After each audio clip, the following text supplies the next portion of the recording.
दोस्तों, मेरा नाम सावित्री है और मुझे सभी भी कहते हैं।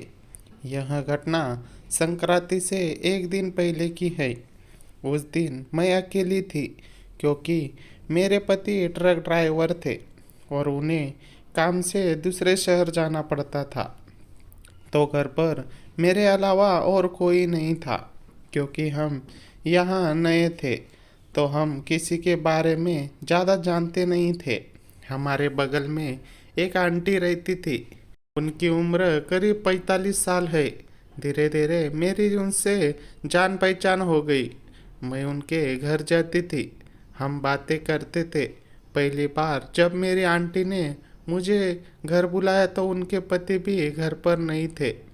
मेरी आंटी ने मुझे उनसे मिलवाया।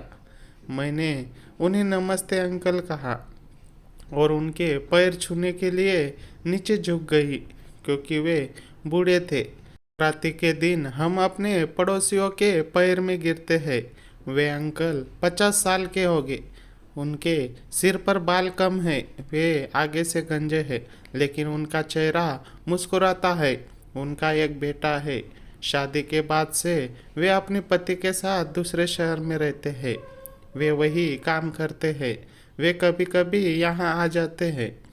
मैंने अपनी मौसी के घर पर बहुत समय बिताया, इसलिए मेरे अंकल से और मौसी से अच्छी दोस्ती हो गई। एक बार शनिवार की रात को मुझे फेसबुक पर अपने अंकल का मैसेज मिला। उन्होंने मुझसे चैट करना शुरू किया। उनके पहले शब्द थे कि तुम पीली साड़ी में बहुत सुंदर लग रही हो। उन्होंने मेरी एक फ़ोटो देखी जो मैंने पोस्ट की थी। मैंने भी उन्हें खुलकर जवाब देना शुरू कर दिया। फिर मेरे अंकल भी धीरे धीरे खुलने लगे। उन्होंने मेरी बाकी फ़ोटो देखकर उन पर अपने विचार बताने शुरू कर दिए। वे जानबूझकर उन फोटो के बारे में बात कर रहे थे जिनमें मैंने छोटे कपड़े पहने थे या टाइट फिटिंग पैंट और टी शर्ट। उनकी बातों से मैं समझ गई कि अंकल आज मूड में है। बात करते करते उन्होंने कहा, क्या आपकी कोई ऐसी फ़ोटो है जो आपके पीठ के साथ ली गई हो? मैं उस सवाल से कुछ देर के लिए हैरान रह गई। मैंने उनसे पूछा कि उन्हें आपकी पीठ के साथ इसकी क्या ज़रूरत है। इस पर अंकल ने कहा, नहीं, ऐसा नहीं है। मेरा मतलब है कि कुछ औरतें अपनी पीठ के साथ फ़ोटो लेती है और अपने ब्लाउज के पीछे का डिज़ाइन दिखाती है। तो मैंने पूछा। उनकी बातों से मैं समझ गई कि अंकल ने थोड़ा और खेलना शुरू कर दिया है। अब वह ब्लाउज तक पहुंच गए हैं। वह धीरे धीरे सब कुछ पूछेंगे और फिर सीधे पूछेंगे कि कौन सा कवर डाल रखा है। मैंने तुरंत बात बदल दी और उनसे कहा कि मैं अभी सो रही हूँ, हम कल बात करेंगे। उस दिन के बाद से जब भी मैं उनके घर आती हूँ, अंकल कोनों में बैठकर पेपर पढ़ रहे होते हैं, लेकिन वह हमेशा मुझे ही देख रहे होते हैं। ज़्यादातर समय मैंने देखा कि जब मैं उनसे बात करने जाती हूँ तो वो मुस्कुराते हुए मुझसे बात कर रहे होते हैं, लेकिन उनकी नज़रें मेरी पर्सनैलिटी पर होती है। कभी कभी वो मेरी पर्सनैलिटी को देखने में इतने खो जाते हैं कि मुझे शर्म आ जाती है और मैं टॉपिक बदल कर चली जाती हूँ। मैं अंकल की बात समझती थी, लेकिन मैं इग्नोर करके आंटी से मिलकर घर चली जाती थी। अब जब मैं ससुराल आ गई हूँ तो आंटी ने मुझे संक्रांति से 2 दिन पहले बताया कि हम संक्रांति के दिन मंदिर जाएंगे। उस मंदिर में हर साल एक प्रोग्राम होता है। मैं अगले दिन जाने के लिए तुरंत तैयार हो गई। मैं फूल, नारियल और पूजा का सामान ले आई। मैं एक नई साड़ी लाई थी और उसे पहनने का सोचा। संक्रांति के प्लान के मुताबिक मैं अंकल और आंटी मंदिर गए। जब हम वहां पहुंचे तो देखा कि बहुत भीड़ जमा हो गई थी। ऑटो रिक्शा वाले ने भी मंदिर के अंदर जाने से मना कर दिया। उनसे मुझे बाहर ही छोड़ दिया और चला गया। हमारे पास पैदल जा चलने के अलावा कोई और ऑप्शन नहीं था। उस भीड़ में मैं एक हाथ में पूजा की थाली और दूसरे हाथ में अपनी साड़ी पकड़े अपनी आंटी के पीछे चल रही थी। मेरे अंकल मेरे पीछे चल रहे थे। हम कुछ दूर ही गए थे कि अचानक भीड़ बढ़ गई और लोग एक दूसरे से धक्का मुक्की करने लगे। हमारे शरीर एक दूसरे से चिपकने लगे। मेरी आंटी और मुझे आगे बढ़ने का रास्ता मिल गया और हम धीरे धीरे आगे बढ़ रहे थे। उसी समय मेरे अंकल ने मेरी पीठ को छुआ और कहा, सही रास्ता लो, वहाँ जगह है। उसने अपना हाथ मेरी पीठ के बीच में खुली जगह पर रखा था। अंकल की उम्र 50 साल थी, लेकिन उनके हाथ 25 के जवान लड़के की तरह लग रहे थे। इसलिए मैं उनका हाथ अपनी पीठ पर साफ महसूस कर सकती थी। मैंने मन ही मन सोचा, अंकल भीड़ का फायदा उठाकर मौका ले रहे हैं। जैसे जैसे हम मंदिर की ओर बढ़ गए, मेरे अंकल की हरकतें बढ़ने लगी। मौका देखकर उन्होंने धीरे धीरे मेरी कमर को भी छुआ। वह भीड़ में मेरे पीछे खड़े होने लगे। एक समय पर वह भीड़ में मेरे पीछे मेरी पीठ से चिपक कर खड़े हो गए। साड़ी पतली होने के कारण उनका भावना का आकार भी साफ समझ रहा था। यह साफ था कि अंकल का भावना काफ़ी ठीक ठाक था। कभी अंकल हाथ से छू रहे थे, कभी उनका हाथ कंधे पर था। अंकल ने भीड़ का पूरा फायदा उठाया। कुछ देर बाद हम मंदिर के पास पहुंचे और एक कोने में खड़े हो गए। वहाँ भीड़ कम थी। फिर मैंने धीरे से अंकल की पैंट की तरफ नज़र घुमाई। मैंने देखा कि उनका पैंट का ऊपरी हिस्सा थोड़ा सा ऊपर हो गया था। मुझे एहसास हुआ कि अंकल जानबूझकर अपना भावना दिखा रहे थे। हम कुछ देर वहीं खड़े रहे, फिर धीरे धीरे मंदिर के अंदर जाकर पूजा की। उसके बाद हम बाहर आकर खड़े हो गए। क्योंकि भीड़ बहुत थी, इसलिए मैंने आंटी को अपने बगल में खड़ा कर लिया था। जानबूझकर अंकल से दूर खड़ी हो गई, लेकिन जैसे जैसे भीड़ बढ़ती गई, अंकल आंटी से दूर हटकर मेरे पीछे खड़े हो गए। ऊपर से वे आंटी को लाइन में खड़े होने के लिए कहने लगे और आंटी को मेरे सामने खड़ा होने के लिए मजबूर किया और वे खुद मेरे पीछे खड़े हो गए। अंकल बहुत बिजी थे। उन्होंने भीड़ में मेरी तरफ पीठ कर ली। भीड़ और तेज होने लगी। अंकल का जोश भी बढ़ने लगा। वहाँ कोई प्रोग्राम चल रहा था, इसलिए खूब जयकारे लग रहे थे। सब लोग खुशी से चिल्लाने लगे, पटाखे फूटने लगे। उस आवाज़ पर उसने मेरी कमर को दोनों हाथों से पकड़ लिया और अपने भावना से मेरी कमर के निचले हिस्से पर छूने लगे। अंकल के धक्कों से मेरी पीठ दबने लगी।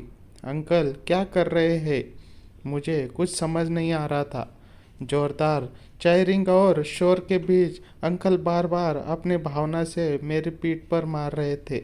उन्होंने करीब 10 से 15 मिनट तक मज़े किए। फिर लोग धीरे धीरे पीछे हटने लगे। हम भी वहाँ से निकल गए। मुझे अंकल को देखकर शर्म आ रही थी। आंटी एक तरफ खड़ी थी और मुझे घूर रही थी। जब मैंने उन्हें तिरछी नज़र से देखने की कोशिश की तो अंकल मुझे देख रहे थे। हम ऑटो रिक्शा से घर पहुँचे। अंकल अपने दरवाजे पर खड़े होकर मुझे तब तक देख रहे थे जब तक मैं अपने कमरे में नहीं चली गई। जैसे ही मैंने दरवाज़ा बंद किया और उनके तरफ देखा तो उन्होंने मुस्कुराते हुए मुझे देखा। मैं उनकी आंखों में एक अलग ही जोक्स देख सकती थी। मैं अंदर आई और सबसे पहले अपनी साड़ी अलग की। मेरी कमर पर बंदी स्कर्ट भी टाइट थी। मैंने उनकी नब्ज भी महसूस की और उसे अलग कर दिया। मैं इतनी थक गई थी कि बिस्तर पर जाकर थोड़ी देर लेट गई। जब मैंने आंखें बंद की तो मुझे अंकल के आज के कारनामे याद आने लगे। उनका हाथ मेरे शरीर पर घूम रहा था। मेरी पीठ पर उनका स्पर्श और जिस तरह से उन्होंने मेरी कमर पकड़ी हुई थी और मेरे उस हिस्से पर अपनी ताकत लगा रहे थे, उससे मुझे गर्मी महसूस हो रही थी। सोचते सोचते मुझे एहसास हुआ कि मैंने आज अंकल को क्या करने दिया था, और वह भी तब जब आंटी पास थी। मुझे खुद पर शर्म आने लगी।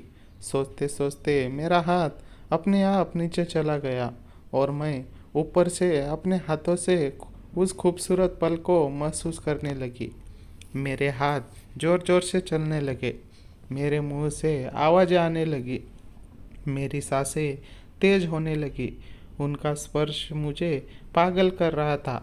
आज मैं अंकल के नाम पर अपने मुलायम शरीर का मजा ले रही थी कि कभी मेरा फ़ोन बजा।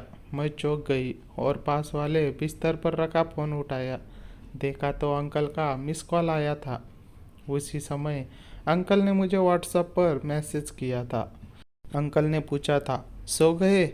मैंने तुरंत उन्हें मैसेज किया, अभी नहीं, अब सो जाऊंगी। इस पर उन्होंने पूछा, क्या हुआ, सो नहीं रही हो? मैंने तुरंत उन्हें हाँ कह दिया और हमारी चैट शुरू हो गई। अंकल जानबूझकर आज मंदिर में मेरे साथ जो हुआ उसके बारे में सोच रहे थे। बात करते करते उन्होंने कहा, आज का अनुभव कैसे रहा? मैंने उनसे कहा, बहुत अच्छा, मज़ा आया। इस पर अंकल ने कहा, क्या तुम और अनुभव करना चाहती हो? मैंने भी बेशर्मी से हाँ कह दिया। मुझे जो रिस्पांस मिलता उससे देखकर अंकल ने मुझसे सीधा पूछा कि क्या मैं घर आ जाऊँ। मैंने कहा, अगर आंटी को पता चल गया तो हम दोनों के लिए अच्छा नहीं होगा। इस पर अंकल ने कहा, तुम्हारी आंटी ने अभी नींद की गोली ली है, वह सुबह 6 बजे उठेगी। मैंने थोड़ी देर सोचा। मैं डर गई थी, लेकिन मेरे शरीर का तापमान भी बढ़ गया था। लेकिन मैं सोचने लगी कि क्या इतने बूढ़े आदमी के साथ ऐसा करना ठीक है? अंकल जल्दी में थे। मैं जवाब देने में अपना समय ले रही थी, इसलिए वह मुझे फ़ोन पर कॉल कर रहे थे। आखिरकार मैं घर आने के लिए मान गई। मैं बाथरूम गई और फ्रेश होकर बाहर आई। तभी डोरबेल बजी। अंकल जो जल्दी में थे तुरंत घर से बाहर आए और खड़े हो गए। मैंने उन्हें अंदर बुलाया। मैंने दरवाज़ा बंद कर लिया। अब रात के 11 बज चुके थे। मुझे बहुत शर्म आ रही थी, इसलिए मैं अंकल से नज़रें नहीं मिला पा रही थी। वो अंदर आए और मैंने उन्हें बैठने को कहा। वो धीरे धीरे आगे बढ़े और इधर उधर देखने लगे। उन्हें कुछ समझ नहीं आ रहा था। तभी मैंने देखा कि सोफे पर चादर फटी हुई है, तो मैंने उसे ठीक करने के लिए नीचे झुकी। मैं चादर ठीक करने में बिजी थी। अचानक उन्होंने दोनों हाथों से मेरी कमर पकड़ ली और मुझे अपनी तरफ खींच लिया। मैं डर गई। मैंने डरते हुए कहा, अंकल ये क्या कर रहे हो? फिर उन्होंने मुझे पीछे से और कसकर पकड़ लिया और गले लगा लिया। मैं अंकल से कहने लगी, अंकल मुझे जाने दो। उनकी तेज सांसों की आवाज़ें मेरे कानों में गूंजने लगी। मैं उनसे छूटने की कोशिश कर रही थी कि तभी उन्होंने मेरे शरीर को दोनों हाथों से पकड़ लिया। मैं चिल्लाई, अंकल ये क्या कर रहे हो? अंकल ने मेरी बात का कोई जवाब नहीं दिया और मुझे और कसकर अपने करीब खींच लिया। उनकी तेज सांसों में मेरी गर्दन पर महसूस हो रही थी। डर और घबराहट के कारण मेरी धड़कनें बहुत तेज हो चुकी थी। मैंने एक बार फिर उनसे छूटने की कोशिश करते हुए कहा, अंकल रुकिए, अगर आंटी को पता चल गया तो बहुत बड़ी मुसीबत हो जाएगी। लेकिन उन्होंने मेरी बात को नज़रअंदाज किया और मुझे आगे की तरफ घुमाकर अपने से सटा लिया। उनकी आंखों में वही जुनून था जो मैंने मंदिर की भीड़ में एक महसूस किया था।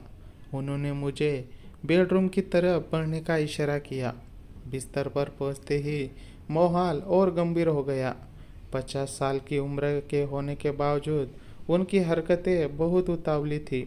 उन्होंने मेरी नाइटी को संभाला और धीरे धीरे मुझसे बेहद करीब आ गए। उनके स्पर्श में एक अजीब सा खिंचाव था, जिससे मेरा विरोध करने का इरादा धीरे धीरे कमज़ोर पड़ने लगा। अगले ही पल वे पूरी तरह से ऊपर आ चुके थे। कमरे में सन्नाटा था और केवल हमारी तेज चलती सांसों की आवाज़ें सुनाई दे रही थी। अंकल ने बिना कोई वक्त गवाए मुझे पूरी तरह अपनी बाहों में जकड़ लिया। सुख की लालसा और गर्मी में सुबह मंदिर से महसूस कर रही थी। वह अब अपने चरम पर पहुंच रही थी। कुछ देर तक हम दोनों एक दूसरे की बाहों में खोए रहे। अंकल की हर हरकत में एक अलग ही तेजी थी, जिसने मुझे पूरी तरह बेबस कर दिया था। करीब 15 से 20 मिनट तक वह पल चलता रहा और आखिरकार जब सब कुछ शांत हुआ तो हम दोनों ही काफ़ी थक चुके थे। सांसें थोड़ी सामान्य होने पर अंकल ने अपने कपड़े ठीक किए और मुस्कुराते हुए मेरी तरफ देखा। उन्होंने कहा कि सुबह होने से पहले और आंटी के उठने से पहले उनका जाना ही बेहतर होगा। मैंने भी खुद को संभाला और उन्हें चुपचाप दरवाजे तक छोड़ने आई। बाहर निकलते समय उन्होंने एक बार फिर मुझे देखा और मुस्कुराते हुए अपने घर की तरफ चले गए। मैंने दरवाज़ा बंद करके वापस आई और एक अजीब सी खुमारी में बिस्तर पर लेट गई। अगले दिन सुबह जब मेरी आंखें खुली तो सूरज की किरणें खिड़की से सीधे मेरे चेहरे पर पड़ रही थी। कल रात जो कुछ भी हुआ वह सब सोचकर मेरा दिल फिर से तेज धड़कने लगा और चेहरे पर एक अजीब सी मुस्कान तैर गई। मैं उठी, नहाकर तैयार हुई और रोज की तरह कामों में लग गई, लेकिन मन में बार बार अंकल का ख्याल ही आ रहा था। दोपहर के वक्त अचानक मेरे घर की घंटी बजी। मैंने दरवाज़ा खोला तो सामने आंटी खड़ी थी। उन्हें देखकर मेरे चेहरे का रंग उड़ गया और डर के मारे मेरे पसीने छूटने लगे कि कहीं उन्हें कल की रात की बात तो पता नहीं चल गई। लेकिन आंटी मुस्कुराते हुए अंदर आई और उन्होंने कहा कि वे मंदिर का प्रसाद देने आई है और संक्रांति की बची हुई मिठाइयाँ भी लाई है। मैंने राहत की सांस ली और उन्हें सोफे पर बिठाया।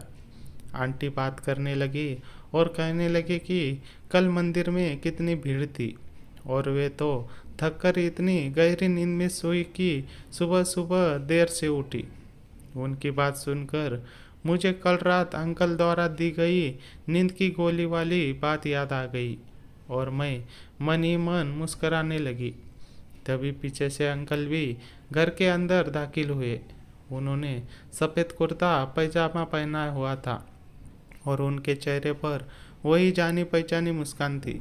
अंकल ने आंटी के सामने बहुत ही सहज नाटक करते हुए मुझसे पूछा कि सावित्री जी, कल की थकावट उतर गई या अभी भी शरीर में दर्द है?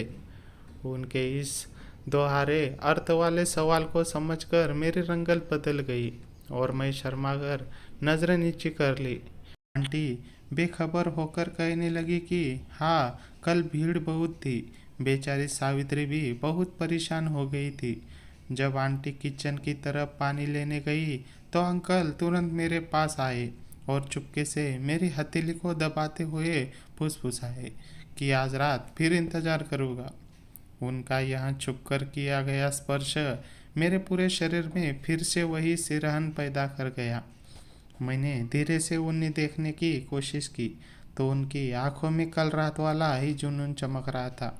मैंने इशारे में ही उन्हें समझा दिया कि अब हर बार ऐसा मुमकिन नहीं होगा, लेकिन अंकल के चेहरे की मुस्कान बता रही थी कि वे अब रुकने वाले नहीं हैं।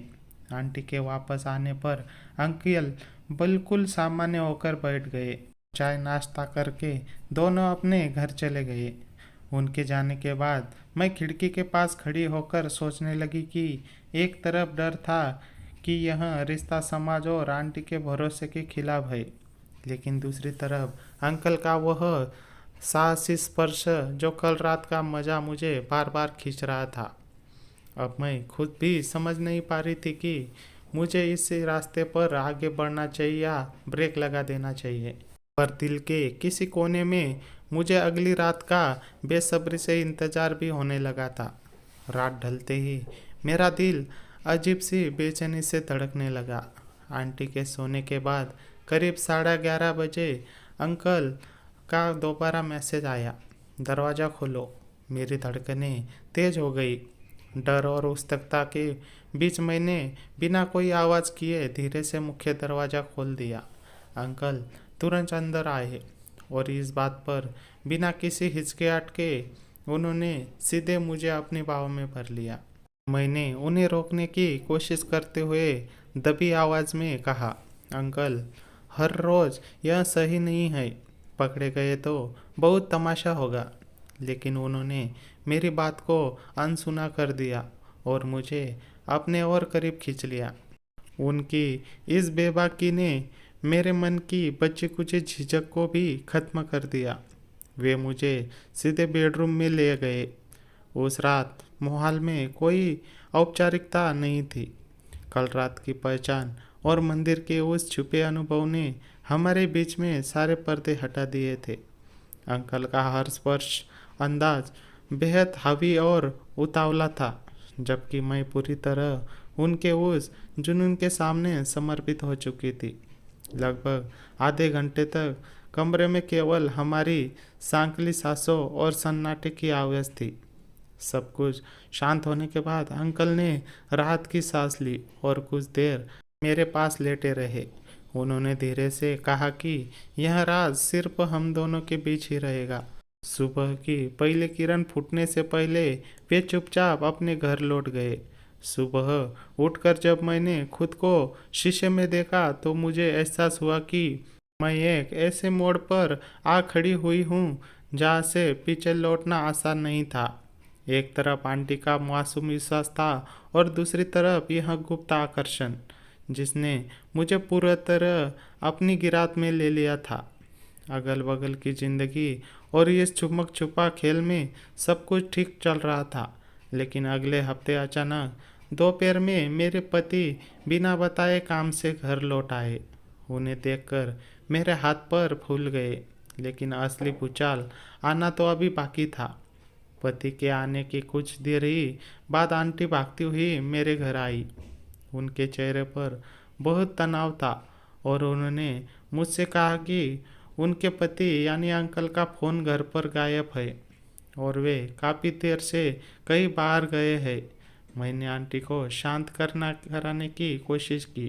तभी मेरे पति ने कहा कि उनके फ़ोन पर कॉल करके ढूंढते हैं। जैसे ही मेरे पति ने अंकल के नंबर पर डायल किया, मेरे ही कमरे के अलमारी के ऊपर से अंकल का फ़ोन ज़ोर ज़ोर से बजने लगा। फ़ोन की घंटी सुनते ही आंटी और मेरे पति दोनों दंग रह गए। आंटी ने तुरंत आगे बढ़कर फ़ोन उठाया और जब उन्होंने व्हाट्सएप खोला तो उसमें मेरे और अंकल के बीच हुई सारी चैट, मंदिर की बातें और रात के मैसेज साफ साफ दिख रहे थे। आंटी का चेहरा गुस्से और सदमे में लाल हो गया और उन्होंने जोर से चिल्लाते हुए पूरी सच्चाई मेरे पति के सामने रख दी।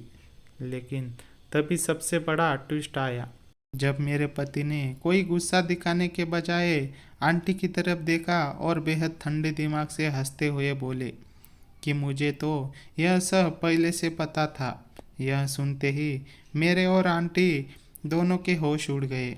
मेरे पति ने खुलासा किया कि अंकल अकेले यह सब नहीं कर रहे थे, बल्कि उनके ऊपर काफ़ी कर्ज था और मेरे पति ने ही अंकल को पैसे देकर मेरे करीब भेजा था ताकि वे मेरी रिकॉर्डिंग और तस्वीरें बनाकर मुझे ब्लैकमेल कर सके और घर की जायदाद अपने नाम करवा सके। अंकल जो खुद को बहुत चालाक समझ रहे थे, वे असल में मेरे पति के हाथों का मोहरा बन चुके थे। और इस वक्त आंटी यह सच जानकर दंग खड़ी थी। तभी दरवाजे पर पुलिस के साथ खुद अंकल हथकड़ी में खड़े दिखाई दिए, क्योंकि आंटी को पहले से ही अंकल पर शक था और उन्होंने पुलिस में शिकायत दर्ज कर रखी थी। इस तरह एक झटके में अंकल और मेरे पति दोनों का भयानक षड्यंत्र बेनकाब हो गया और मैं अपने ही घर में दोहरे धोखे का शिकार बनकर अवाक खड़ी रह गई। पुलिस की एंट्री और इस खौफनाक सच के सामने आने के बाद कमरा बिल्कुल शांत हो गया। मेरे पति और अंकल जो अब तक अपने अपने महारों से चाल चल रहे थे, एक दूसरे को घूर रहे थे। पुलिस ने बिना कोई वक्त गवाए मेरे पति को भी साजिश में शामिल होने और ब्लैकमेलिंग के जाल में भागीदार से आरोप में हिरासत में ले लिया। हथकड़ी लगने के बाद मेरे पति का वह घमंड और चालाकी का नकाब एक पल में उतर गया और वे गिड़गिड़ाने लगे, लेकिन कानून के आगे उनकी एक न चली। पुलिस उन दोनों को गाड़ी में बिठाकर थाने ले गई। जब वे चले गए तो कमरे में सिर्फ मैं और आंटी बचे थे। आंटी के चेहरे पर धोखे का डर साफ दिख रहा था, लेकिन उन्होंने मुझे किसी तरह के ताने या गुस्से से नहीं देखा। वे धीरे से आगे आई और उन्होंने मुझे गले लगा लिया। उन्होंने कहा कि गलती मेरी भी थी कि मैंने एक अजनबी पर विश्वास किया और अपनी सीमाओं को भूली, लेकिन उन दोनों मर्दों ने जिस तरह मेरा और उनके भरोसे का इस्तेमाल किया वह सबसे बड़ा पाप था। आंटी ने बताया कि उन्हें अंकल की अजीब हरकतों पर बहुत पहले शक था, इसलिए उन्होंने पुलिस की मदद से उनके फ़ोन को ट्रैक करवाया था। उस दिन के बाद मैंने अपनी ज़िंदगी को नए सिर से शुरू करने का फैसला किया। मैंने कानूनी तौर पर अपने पति से तलाक की अर्जी दाखिल की और उस धोखे भरे माहौल और उस शहर को हमेशा के लिए छोड़ दिया। यह घटना मेरे लिए एक बहुत बड़ा सबक बन गई। दर्शन और मासूमियत के आवरण के पीछे कभी कभी इतना कड़वा सच छिपा हो सकता है। आज मैं आत्मनिर्भर हूँ, अपने पैरों पर खड़ी हूँ और अपनी ज़िंदगी के फैसले पूरी समझदारी और मर्यादा के साथ खुद लेती हूँ। धन्यवाद।